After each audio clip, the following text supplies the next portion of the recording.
और इस वक्त की बड़ी खबर आपको बता देते हैं, कांग्रेस के बागी विधायक शिमला पहुंच गए। आप जानते हैं आज सुबह की तस्वीर, सुबह की खबर एबीपी न्यूज पर आपने हमारे साथ देखी थी। जो हरियाणा के पंचकुला में कांग्रेस पार्टी के 6 बागी विधायक थे, उन्होंने आज ही सुबह करीब 10:30 बजे के आसपास चॉपर से उड़ान भरी थी। और पहले कहा जा रहा था कि कहां जाएंगे, शिमला या कहीं और, लेकिन अब तस्वीर साफ हो गई है जनेंद्र, शिमला ही पहुंचे हैं कांग्रेस के ये 6 के 6 बागी विधायक। बिल्कुल, तस्वीर में आपको दिखाई देता हूं रोमाना। शिमला हिमाचल विधानसभा जो शिमला में है उसके ठीक बाहर ये तमाम जो कांग्रेस के 6 बागी विधायक हैं जो कल राज्यसभा चुनाव में क्रॉस वोटिंग करने के बाद पंचकुला चले गए थे, और पंचकुला से सुबह हमने देखा कि हेलीकॉप्टर से ये लोग उड़े थे। ये सब लोग शिमला पहुंच चुके हैं और इस गाड़ी में आपको हम तस्वीरें दिखाने की कोशिश करते हैं।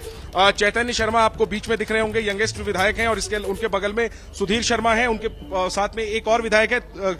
गाड़ी के शीशे की वजह से उनकी पहचान करने में थोड़ी मुश्किल हो रही है, लेकिन सभी जो 6 कांग्रेस के बागी विधायक हैं जिन्होंने की क्रॉस वोटिंग की है राज्यसभा चुनाव में, और अब नजरें हैं कि क्या वो सरकार गिराने में भी मदद कर सकते हैं बीजेपी की। देखिए ये जो पिछली गाड़ी है इसमें भी 3 विधायक हैं, तो 3 विधायक इस गाड़ी में, 3 इस गाड़ी में, 2 गाड़ियों में जो 6 कांग्रेस के बागी विधायक हैं वो पहुंच चुके हैं शिमला। हालांकि हमने इनसे काफी कोशिश की कि ये कुछ बात करें, लेकिन बात नहीं कर रहे। सर जरा शीशा नीचे करेंगे।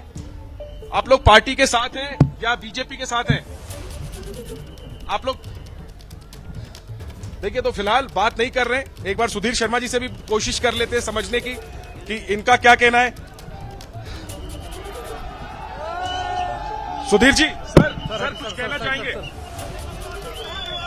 देखिए, तो फिलहाल सस्पेंस बनाया हुआ है इन लोगों ने अपने अगले कदम को लेकर के। बोल कुछ नहीं रहे, लेकिन कदम बड़ा उठा चुके हैं, और इनकी वजह से यहां पर सरकार खतरे में नजर आ रही है।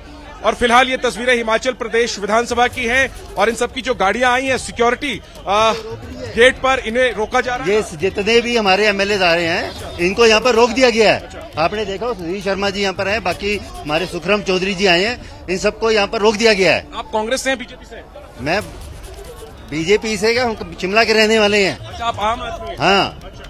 तो सारे के सारे 6 जो लेकिन मैं भारतीय जनता पार्टी से संबंधित भी हूँ। आपने देखा होगा यहाँ पर उनके कैसे लोग रोक रहे हैं। रोका जा रहा है उनको, क्योंकि ये सरकार अल्पमत में है, इन्हीं के लोगों ने इनको छोड़ दिया है। ये तो अब थोड़ी देर गहमा गहमी बनी रही।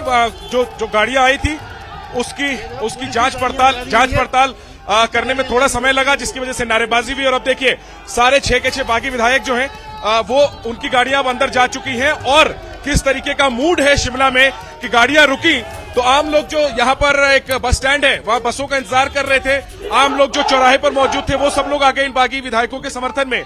और अब देखिए गाड़ी उनके अंदर जा चुकी है, लेकिन यहाँ पर अब नारेबाजी चल रही है। इसमें स्वाभाविक तौर पर बीजेपी के कार्यकर्ता और समर्थक हैं, तो किस तरीके से बीजेपी के लोग कांग्रेस के बागी विधायकों की गाड़ियां अंदर जाने का जश्न मना रहे, इसी से आप यहां की राजनीतिक तस्वीर समझ सकती हैं।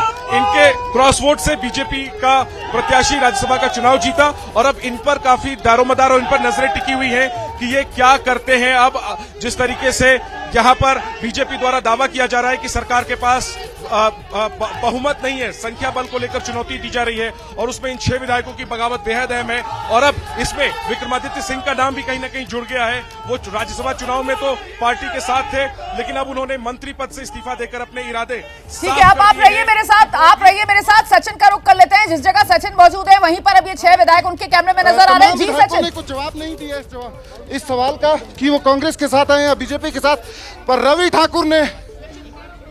ठाकुर ने जरूर पलट के ये कहा है कि वो भाजपा के साथ हैं। हमारे सहयोगी सचिन इस वक्त वहीं मौके पर मौजूद हैं, बता रहे हैं कि विधायक जिनकी गाड़ियों को पहले बाहर रोका गया था, अब उनको इजाजत मिल गई, गाड़ियां अंदर गईं, और उसके बाद विधायक जो है वो गाड़ियों से उतरकर विधानसभा के भीतर पहुंच गए हैं। वहीं पर मौजूद है सचिन, और सचिन ये बता रहे हैं कि 6 विधायक कांग्रेस के बागी विधायक जिनके वोट के जरिए बीजेपी ने बड़ी जीत हासिल की इस रूप में कि नंबर ना होने के बावजूद राज्यसभा की सीट जो है वो बीजेपी जीत गई। इस सब के बीच वही 6 बागी विधायक कांग्रेस के जो कल वोट डालने के बाद हरियाणा पंचकुला में थे, आज सुबह पंचकुला से उड़ान भरी और अब शिमला पहुंच गए हैं। और ऐसे में इन विधायकों के शिमला पहुंचने का मतलब क्या निकाला जाए? सुक्खू सरकार पर जो खतरा है वो और बढ़ता हुआ नजर आ रहा है क्या चैनेंद्र यहां से? बिल्कुल, देखिए सुक्खू का जाना तो तय लग रहा है। सवाल है कि क्या कांग्रेस की सरकार बचेगी या नहीं बचेगी। पहले बीजेपी की कोशिश ये थी कि बजट के दौरान ही सदन के अंदर मत विभाजन मांगा जाए और वहीं पर साबित कर दिया जाए कि सरकार के साथ संख्या बल नहीं है। लेकिन अब उसके काउंटर में कांग्रेस ने एक नई रणनीति अपनाई और बीजेपी के 1 दर्जन से ज्यादा विधायकों को ही निलंबित कर दिया। लेकिन अब बजट बेशक पास भी करवा ले सुक्खू, लेकिन बीजेपी के निशाने पर तो वो वही पार्टी के अंदर भी आधे से ज्यादा विधायक हैं जो चाहते हैं कि मुख्यमंत्री के तौर पर सुक्खू को बदला जाए।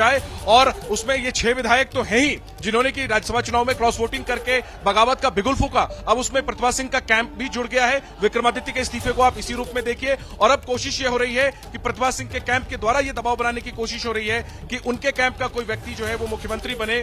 और अगर इसको लेकर कांग्रेस लीडरशिप नहीं मानती है तो फिर स्वाभाविक तौर पर यहां पर बीजेपी के साथ ये सब लोग हाथ मिला करके एक नया अभी जो समीकरण नजर आ रहा है, अभी जो हालात बन रहे हैं उसके जरिए तो सिर्फ कांग्रेस पार्टी के पास एक ही विकल्प बचता हुआ नजर आ रहा है और वो विकल्प ये है कि जिस तरीके से विक्रमादित्य सिंह सामने आए और कहीं ना कहीं मुख्यमंत्री की कुर्सी पर उनकी तरफ से घुमा फिरा कर दावा ठोका गया कि साहब कांग्रेस की जीत ही इस वजह से हुई थी क्योंकि मेरे पिता वीरभद्र सिंह की विरासत के नाम पर ही कांग्रेस पार्टी ने वोट मांगा था और हमें अपमानित किया गया, मैं सुक्खू सरकार से इस्तीफा दे रहा हूं, सरकार पर ही पूरा का पूरा ठीकरा फोड़ दिया गया। तो कुल मिलाकर सीएम की कुर्सी पर वीरभद्र सिंह परिवार की पसंद का व्यक्ति तभी बच सकती है कांग्रेस की सरकार। इस पर आगे आपसे बात करेंगे।